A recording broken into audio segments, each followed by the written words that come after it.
Hi everyone, welcome to my channel. My name's Sarah. So I have been studying about the difference between opposition and temptation and opposition. As I've mentioned in my previous video, I feel that was kind of stupid of me to not understand that. But now that I know that temptation is just one form of opposition, I was able to dig more into the talk that I was studying and some other scriptures that I was studying. And as you know from the title of this video, I have I wanted to focus on the specific aspect of this talk and that relate to, the last days and second coming and all of that. But there's this in this same talk that I was studying and that I talked about in the last video, Opposition in All Things by Elder Oaks from April 2016. There's this quote here where he says, "The church in its divine mission and we in our personal lives seem to face increasing opposition today." And this seemed to go in line with exactly in line with the opening remarks of President Nelson from November of 2018. Where he says that the adversary is increasing his attacks on faith and upon us and our families at an exponential rate. So this, and there's lots of other quotes like that, lots of other indications of the adversary increasing his attacks on us and on the family and on the values and the doctrines of the church in the last days. And I believe that most of us will agree that the way the world is going right now, it seems to be very, very true. It is certainly true in my own life. And I wanted to go over this bit where this quote from the same talk, where I thought it was really interesting that that Elder Oaks illustrates how the opposition of temptation is shown in the Book of Mormon. And I had never thought about it in that way, but it is very applicable to our lives and how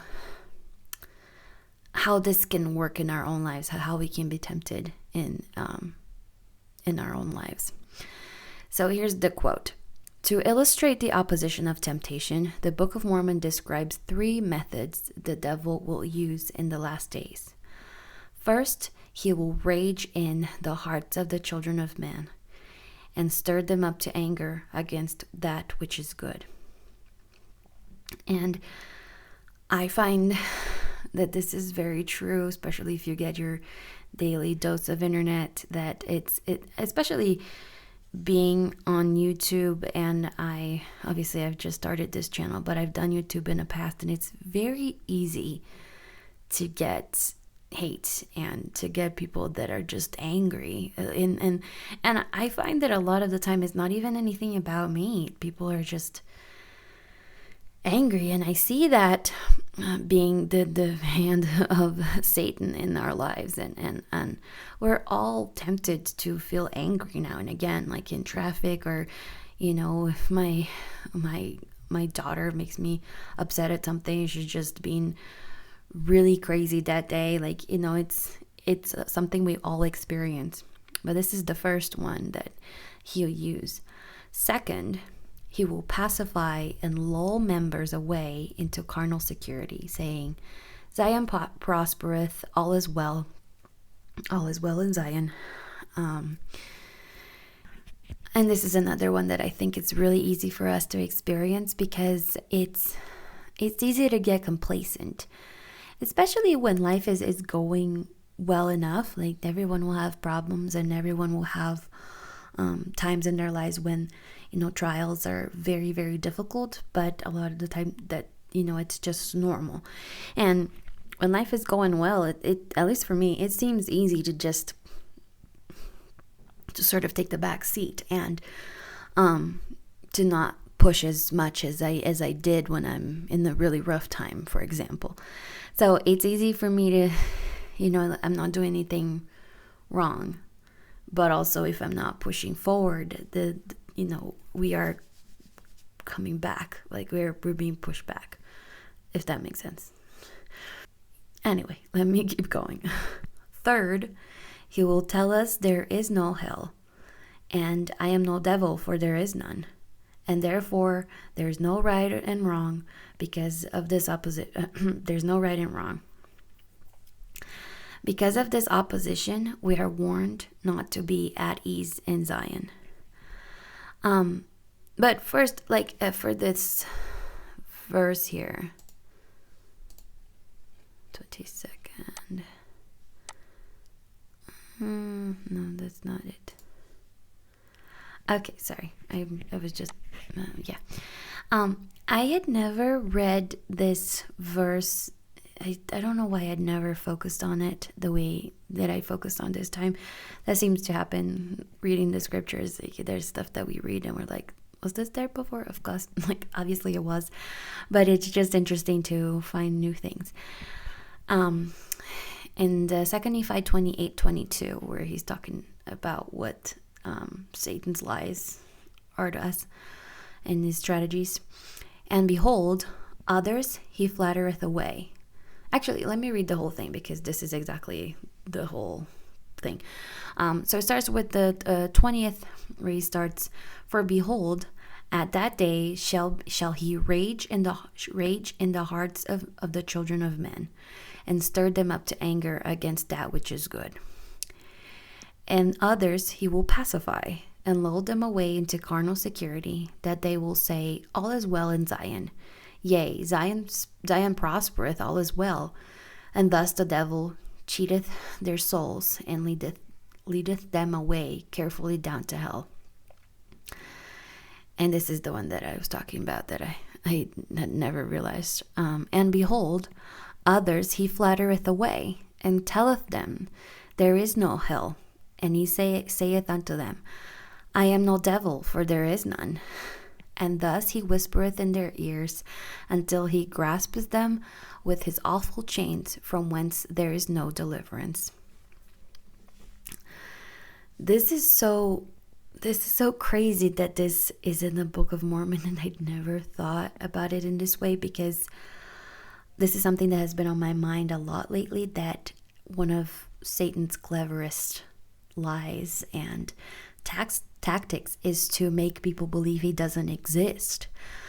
I was just thinking about how when I was a kid in Brazil, there was this game. It was like a Ouija board sort of thing, but it involved a cup, and it would, there's lots of little things like that we all encounter now and again, like things that deal with spirits and deal with that sort of stuff. And I told my family about it when I heard about it in school, because kids are impressionable. We all want to participate and fit in with our friends and stuff. But I didn't feel like participating. I was afraid of it. And I remember hearing this isn't real, it's just made up, blah, blah, blah. And there have been other situations like that where, I don't know if you're familiar with any of this, but in Brazil there's a lot of religions where people receive spirits, and they, everyone is sort of familiar with this happening with somebody they know, or they've been able to experience it themselves, have spoken with people who have received spirits. And it's something that I'm sorry, I'm rambling. It's always been very scary to me. But some people would always say, nah, this isn't real. People are making this up. It doesn't exist. And reading this, I realized that the reason I felt, it wasn't just, I really liked horror movies when I was a kid. I didn't think they were the same thing. But now I understand why I was so skeptical of it, and I always was like, no, actually I don't want to participate in this, because my spirit could tell that this is not something that I should be messing with. And I've always known that this is a lie, saying like, this is not real, the devil isn't real, this is just his tactic of trying to get us exposed to him, and to expose to us maybe thinking, like, doesn't matter what I do, because there's no heaven, there's no hell, like nothing matters. And that couldn't be further from the truth. Like, it matters. What we do here matters every single day. Our decisions, how we treat others, how everything that we do matters, and it will matter for our next life. And just to close, I went over this in the last video, about how we become perfected by having alternatives and being able to use our agency to choose what's right, to choose what God tells us is to follow his commandments, to follow what is right. That's what's gonna help us progress and become who we truly are meant to become. But here is a quote from President Monson that I wanted to read as well.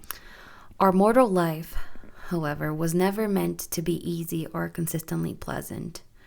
Our Heavenly Father knows that we learn and grow and become refined through hard challenges, heartbreaking sorrows, and difficult choices. These and other trials present us with the real test of our ability to endure. And I think this is the whole point of having agency and opposition. It's obviously, life can be really, really hard sometimes, but